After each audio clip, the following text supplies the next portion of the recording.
Hi friends, welcome back to my channel. I hope you've been having a great day and I hope you've been having a great week.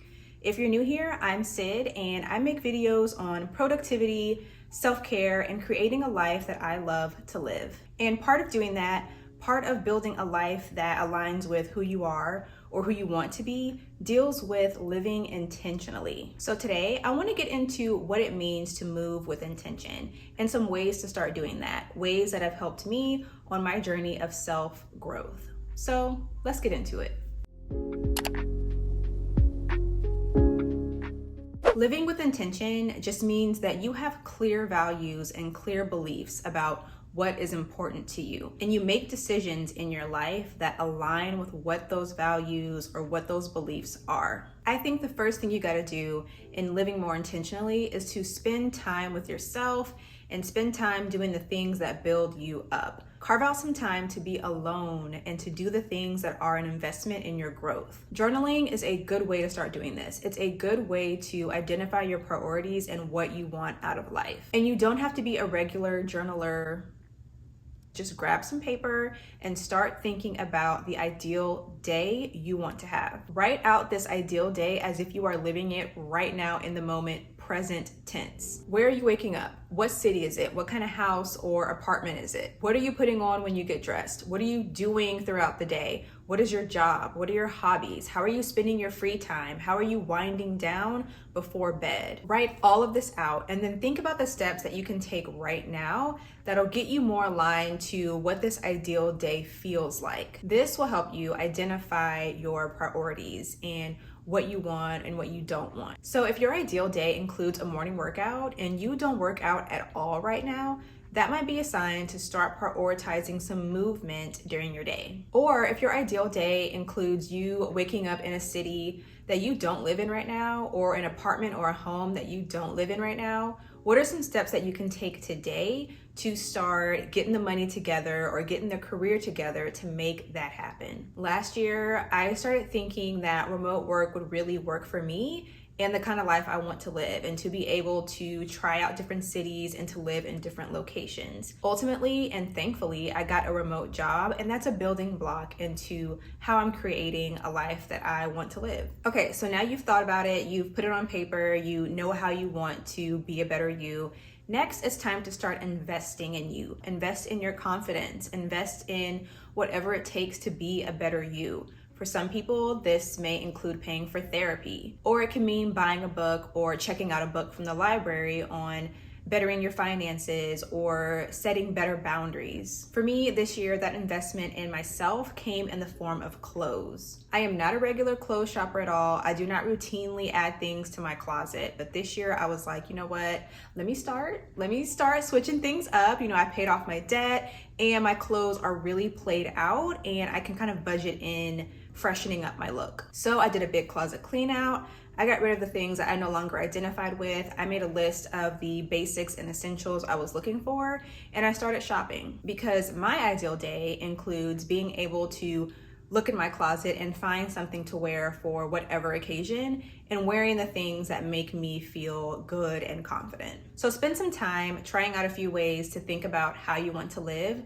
Spend some time by yourself thinking about this too, like no outside influences. Because if you can weed out how you want to live and how you don't want to live, your decisions will become even more intentional. Speaking of decisions, another part of moving with intention is saying no to things.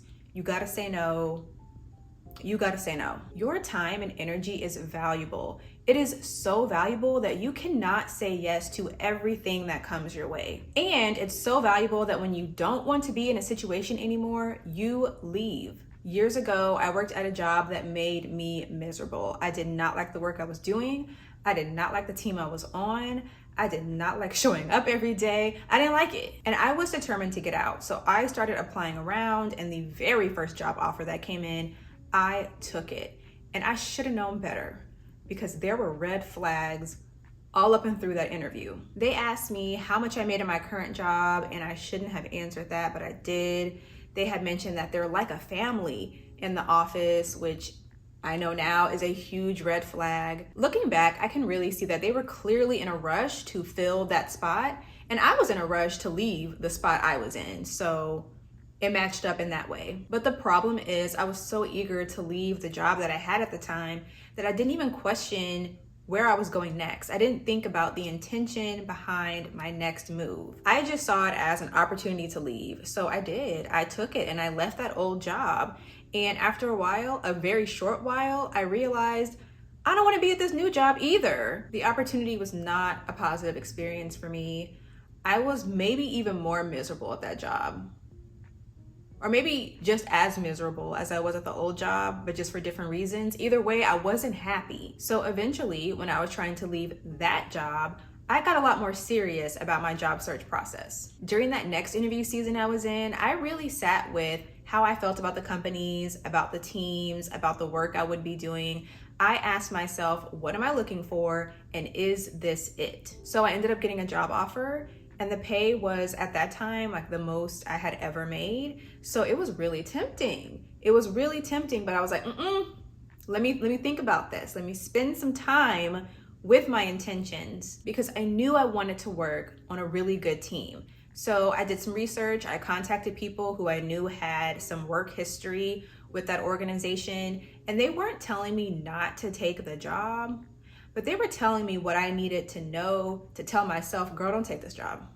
Girl, don't do that. Don't do it. Don't do it. So I didn't do it. I said no. And that was the first time in my career that I said no. And I was better off in the long run because of it. Even though I wanted to leave my situation so bad, y'all.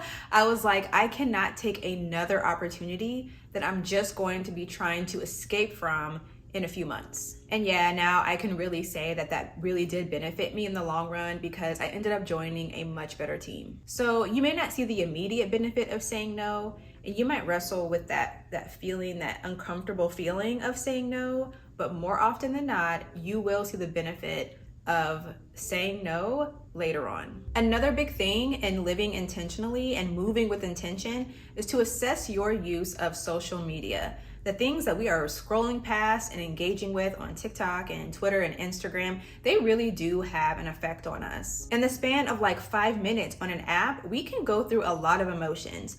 We can be cracking up laughing, feeling happy for someone 1 minute, and then feeling really bad about ourselves the next. And if you're ever in a season of life where you are battling envy or FOMO, or you're feeling anxious, or you just feel like everything is just so negative around you, and you can tie some of these emotions to your use of social media, it is time for a change and it's time for an audit. And this doesn't have to happen in just one single day, but spend some time assessing why you follow who you follow and why you use the apps that you use. You might find that you feel a lot better by doing a social media cleanse for a certain amount of time. I've been off Instagram for maybe 2 years now. I don't really remember the exact timing because it wasn't very monumental for me. It was a very simple decision of, I don't like how I feel when I use this app. I don't like when I'm scrolling past, when I'm on the app. So I'm going to stop using it. I deactivated my account and I deleted the app off of my phone, and I've barely thought about it since.